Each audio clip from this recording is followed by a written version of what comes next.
morning. My name is Lori. Welcome to my channel. We are quilters. Today is Upskill Monday. This is our second lesson of hand applique. I was very pleased with the way last week's lesson went. Oh, here comes Nug. Oh, he's being shy. He's not coming up. Oh, there he is, the Nug bug. Let's applique with freezer paper. There are two methods of doing applique with freezer paper. There's an on top method and there's an underneath method. I think you will enjoy both of these if you liked last week's baste it method. I have my pattern here and my light box. Oh, I have the pattern backwards, I think. That's interesting. Didn't realize I could do that, but I found a way. There we are. So we get it to line up. It's fairly symmetrical. You can see where the stem goes under the leaf, or under the flower. There's leaves. Stems line up pretty much. Let me turn it. Maybe it's not as perfectly symmetrical as I thought. There we go.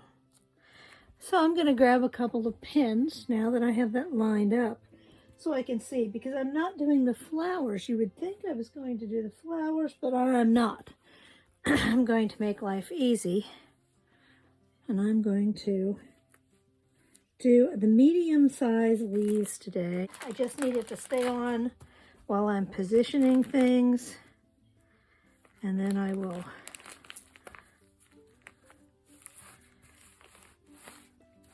actually, I think 2 pins will do it. So I'm putting these leaves on today. That is what I'm going to use for the 2 techniques with freezer paper. I need to find the leaf template in this bag of templates that fits this leaf. We are using all 3 size leaves. These were the bigger leaves cut off. These are the medium leaf, and this is the small leaf. That's the large leaf. There is the medium leaf. And these leaves, as you can see, will be the small leaves later on. I'm not going to need a whole big piece of this, only a piece about as big as the leaf is. I'm going to fold this in on itself. I only need 4 layers, and I need 8 leaves. So I'm going to do 2 different sets of leaves. Not that it really matters. Let me just straighten it out. There's 1 leaf.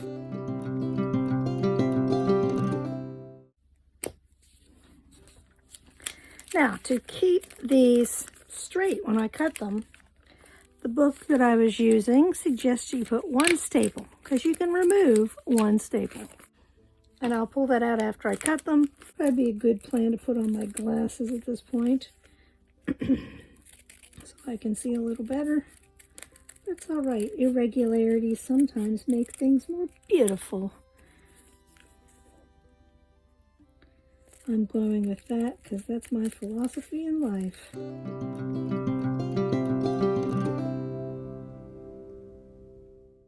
So it's not hard to remove the staple.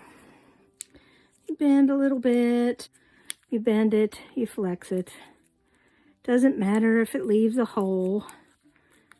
Just earlier today, I pulled out a pile of green fabrics from my scrap bin.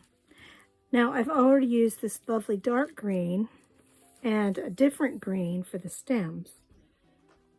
I found an inspiration piece while I was cleaning. I found bunches of stuff that I love the colors in this, but this is a good inspiration piece. It has some darker green, a medium green, purples, yellows. I mean, that yellow matches pretty spot on. It's just one of my grandmother's hankies, or a hanky like she would have used. So I need some leaves I'm going to use 2 different leaves and keep them symmetrical. So I need 2 leaves for here. So they'll be up against the stem. They'll be near this green. I know that a lot of people choose colors ahead of time, but I didn't. So I'm thinking I really like this green, even though it doesn't match, it's okay. And I really like that green, but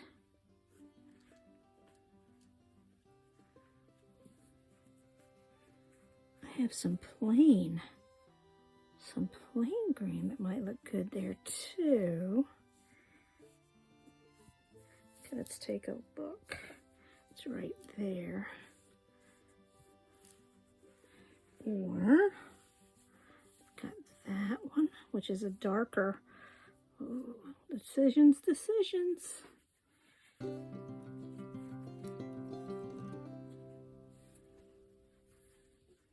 Or we could go wild and go with chartreuse. No, I don't think so. I think maybe if I move this here and this one here, it will bring that color green out to here, and this one not matching quite so much would be an okay thing. I don't want too much dark green. Ooh, I still like that so much. Maybe I'll go ask the other person in the house that is so good with color. I am back from getting a second opinion from Dan, who he is so good with color because it's cross stitch and sometimes there's like 20 shades of green. He said, go with these two for the leaves. So that is what I'm going to do. I think that I am going to do from the back on these smaller pieces. Now, when you use freezer paper, make sure you put your shiny side down, and you need to leave 1/4 of an inch around.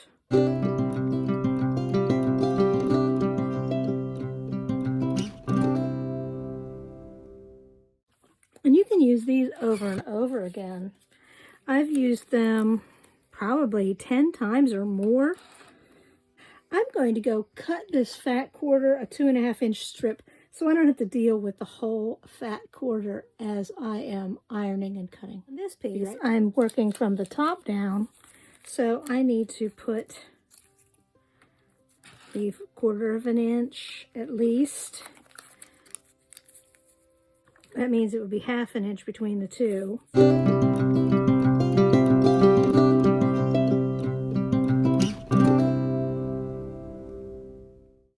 I'm going to trim down right now, leave a generous a nice 1/4 of an inch. I can always trim more off. You know, you can't put fabric back once you've trimmed it.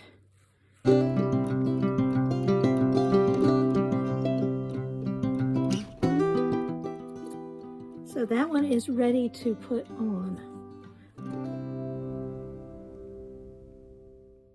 That is ready to go as is. These ones need one more step. Well, actually 2. We are going to iron around with some nice steam. Oh, I don't know if you can hear it hissing or not. Will I burn my fingers? That is the question. We're just training it a little bit. Oh, look at that nice crisp edge. Sharp like a knife. I'm going to press. I'm not dealing with that end at the moment, that little tip at the moment. I'm standing on my iron cord. I'm not used to this new ironing setup that I've got going here. Nice and sharp. Okay. The book I was using suggests that you baste papers in there. So this isn't much different than basting to plain paper. It said to use light thread because you didn't want to leave any dark colored fuzzies on your applique shapes. I have not found that to be an issue. You could probably do single thread. So this is, it just holds it in place, because you remember last week as I was basting, it shifted and I ended up with a little bit more fabric on one side than the other. This method would keep it from shifting so that it would be easier to baste and have your shape cut accurately. Of course, you could always pin too. I'm not a big fan of pins when you have this much thread hanging out. And I know it's a lazy man's thread. That's what my grandmother used to tell me all the time. Anything that long is a lazy man's thread. Well, you know, when you're lazy, you probably cut a piece of lazy man's thread. And it's long and it gets wrapped around things. And well, there you go. Look at that. I unwrapped it. So I'm going to do 2 of the inside shapes by basting. And then the other 2, I'm going to see how it works when they are not basted. Just as a scientific experiment in sewing. So I will be right back when these are all ready. The other one is all ready to go. And we will do some placement. Back to the 2 that are this way. I'm kind of going to line that up. I'm going to pin those for a moment. And then later on, off of the camera because I don't think you really care, I am going to, oh, I've lost it. Okay, there we go. I'm just going to pin that knot through the plastic. And I'm going to baste that down. Yeah, you heard me. I'm going to baste it. Now, they do recommend in the book that I was using, the Appliqué book, that you use applique pins. And that would be a great plan, except I don't know where I have put that whole pin cushion of applique pins. And if you don't know what applique pins are, they are a very tiny version. I've never seen them with anything but white heads. They are, that's a long one. That's a long version of an applique pin. See that? That's like the inch one. They are 1/2 inch long, the ones I have. They're very tiny. I still managed to get threads wrapped around them. Okay, this one has been basted. This is where they suggested you use little applique pins all over the leaf, like 4 or 5 of them. And then it's all fastened down. Living dangerously. This one is one of the ones that is just folded over and ironed. And we're going to see how that works. We're going to see if that works just as well.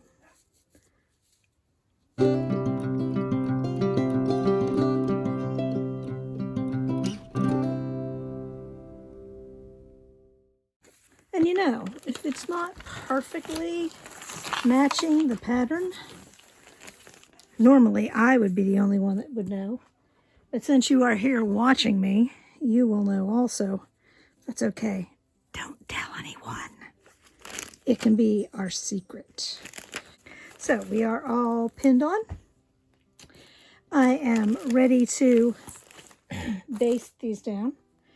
Now, when I baste these down, watch this. I just go big running stitch right down through. Big stitch. And it holds it down good enough. That's it.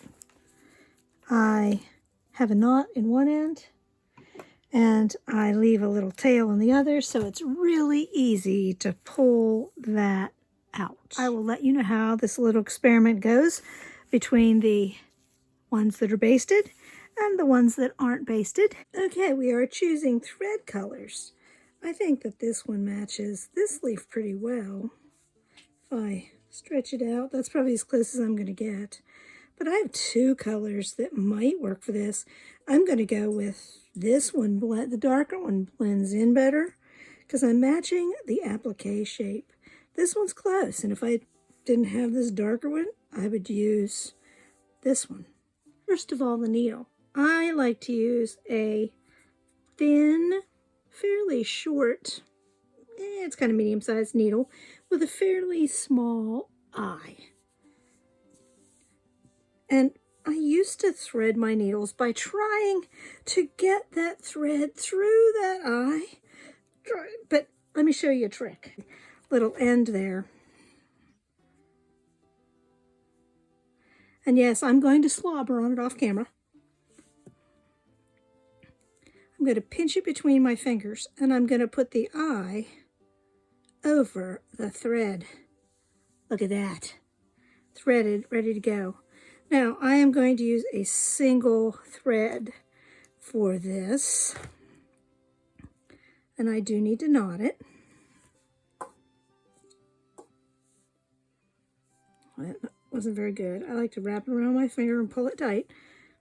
Not too sure about that knot either. Single width down here, single thread. Now, I'm going to start on the back. I'm going to start in the middle of the leaf, and I'm going to come up at that fold. You can feel it. And then my next stitch, I'm going to come back. You can feel it. The more you do this, the easier it gets. You go down through the same hole. There's a piece of fabric between it. And then, and if you don't hit exactly the same hole you came up through, it's okay. But you can barely see those little stitches. And that is how you, that's it.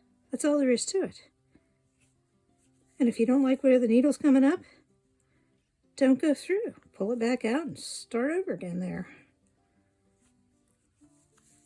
And if you catch the edge of the paper, it will be all right. I am going to show you how to deal with this corner. I am right here sewing. So it is time to deal with the corner. So I'm like 2 stitches away. Did you see how I wasn't happy with the first stitch? So my goal is to come up right in the corner. I'm going to turn it around, and I am going to take an extra stitch right in that point. And then I am going to use my needle, and I'm not going to be gentle. I am going to shove that point right down in there, and if it's too much of a bump, I'm going to use the needle point to smooth it out so that I can continue on around. I know there's a pin there. That's so I can keep that tip out of the way so you could see it on camera. And then I'm just going to keep on going right around. So you use the needle point to help you out, and you just shove it in there. That's why I didn't worry about it when I was ironing. A basted leaf. I have it all stitched down except right here.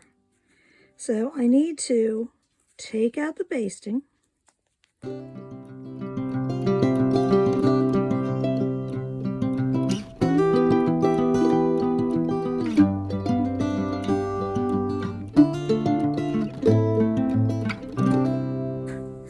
Then in the book that I was using, it said that you can use a pair of tweezers to pull the paper right out. Oh, well, they were right. They didn't lie. So there it is, the piece of paper. And now I just need to, I'm going to use the iron, squish that a little flatter, and I'm going to finish that seam. Okay, very quickly before I move on from another leaf, there it is, done. The other way to remove this lovely paper is to flip it over once you have it all sewn in and make a small slit. And then use your tweezers or your fingers to pull out the paper. And you will not see me doing this, I'm sorry, because I think that it helps to have the integrity of the fabric and not cut a hole in it. You can also trim inside this fabric, trim it away, and then pull the paper out. And that's a perfectly acceptable way to get the paper out. Supposedly it doesn't change the give, but it makes me nervous to do that. So I'm just going to do the method that I showed you. But that is always an option. And then if you let the fabric and you just do a slit, you do a quick little whip stitch and close it up. Just make sure you're not catching the front of your project and putting any unnecessary holes. This leaf that has the paper on top, the way to deal with it, you are actually doing a form of needle turn applique, and I don't like, that is very fat. I like it a little thinner than that. Just look at that little sliver, gone, poof. So I'm going to start in the side, and the way you do this, you use the point of your needle, turn it in, start at the back, and you start on the side, not at a point. That's what the lady taught me that taught me how to needle turn applique. And we didn't do it quite like this. You're coming up from the back with your needle in that crease. And if you don't like the way it looks, don't pull the needle up. And you're doing the same method. Go down through the hole where you came up. And you can, every couple of stitches, you're going to shove it under and pinch it.